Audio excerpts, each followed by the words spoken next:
Hello, everybody. Meteorologist Hutch Johnson joining you on this Thursday. The cold weather is still here. It's going to still be wind chilly on your Friday. We have a couple of weekend wiggles I'll show you about. And could there be Monday madness? An update on our storm potential. It's all coming up right now on Hutch's Weather. Hey, my friends at Robert Gibbons Sons want you to know that if you are a first responder, they want to salute you with up to $400 off the installation of a new system. Call Robert Gibbons Sons today. For over a century, they have been helping us with our home and business mechanical needs. Let them know Hutch sent you as you call. All right, let's take a look at our hour-by-hour forecast. We're going to start out right away with that as we head into the evening hours. Here's what you need to know. There'll be a warm front coming in, and by morning, we'll have south winds. These are south winds. As this cold core of air moves off towards northern Wisconsin here, we're still going to be feeling mighty blustery. Even though temperatures will be rising towards daybreak, I expect that we'll have wind chills in the teens and 20s below zero. Now, along this warm front here, you can see the leading edge of clouds. South, warm, moist air rises up over the top of this cold molasses. That's what makes the clouds in the first place. And when we make clouds, sometimes we can make precipitation. Now, this model is showing a narrow band of freezing drizzle potential. It says rain, but our surface temperatures will be below freezing. So if this indeed does happen, watch out for slippery spots, would you? It could be pretty nasty. Now, this south wind is really going to impact the central plains. I'm talking places like Nebraska. And as we sneak on down into parts of western Iowa, icy conditions could be possible there. Surface temperatures freezing there as well. So watch for iciness that could move into parts of southern Minnesota as we close out our Friday night. I'll keep you apprised of that as we go through your Friday. So that's a look at our weather. We're not going to see much of an impact from this weather wiggle working its way through Friday night into Saturday morning here. After that, though, we will start to see quieter conditions and much warmer weather here in our neck of the woods, but only briefly, as there is a chance for some significant weather in place. And speaking of significant weather, before I get to the details on that next week winter event potential, let's take a look at a short clip from tonight's Hutch's Weather Kit from the showroom floor at Luther Family Ford. Get a load of this. I really need this car. All I need is a job. Are you doing anything right now? I need help doing the weather. Would you do it? Yeah. Well, give me 5. Let's go. That wonderful young man was Liam Holloway, and he rocked it. He was a Hutch's Weather Kid. Go see the full clip, and if you do see it, make a comment on there and help the kid out. He's just a wonderful young man and had a lot of fun, and so did I. Now, temperatures will be climbing today at 15, but it's going to be that wind chilly feeling. 25 on Saturday, 33 on Sunday as we warm up. I have a flurry chance in there as we go from Saturday night into Sunday, but I just think most of that's going to take place into central and eastern Minnesota.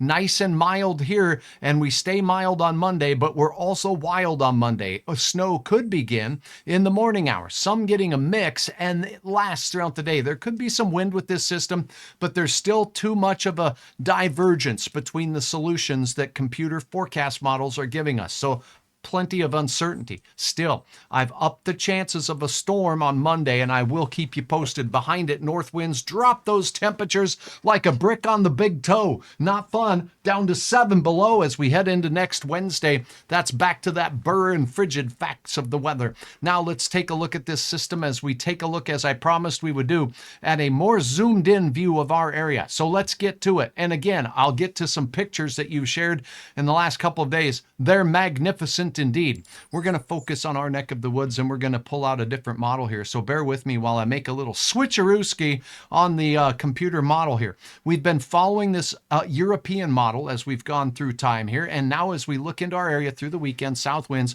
there's our mixed bit of, weird weather, a weather wiggle working through Friday night into Saturday into southern Minnesota. So keep that in mind. If you're traveling south on 29 or south towards I-94 into the cities, that could be an impact. Little bit of, nastiness making its way into Sunday in eastern Montana. Mix, even some snow showers as a Canadian low pressure builds to the north, and we get a Wyoming low pressure system building to the south. That's going to give us that chance as we head into Sunday out west, and here we go, heading into your Monday. Now, this particular model run has the main brunt of the low pressure system moving through portions of the northern valley. So that's where the chances look to be best for impactful snowfall, with with gusty north winds keeping us, much like the last system, seeing temperatures dive down and a layer of icy on area roads. A quick comparison with the American model, a little bit of a switcheroo has been done with these models with regards to which one thinks this is going to be more impactful.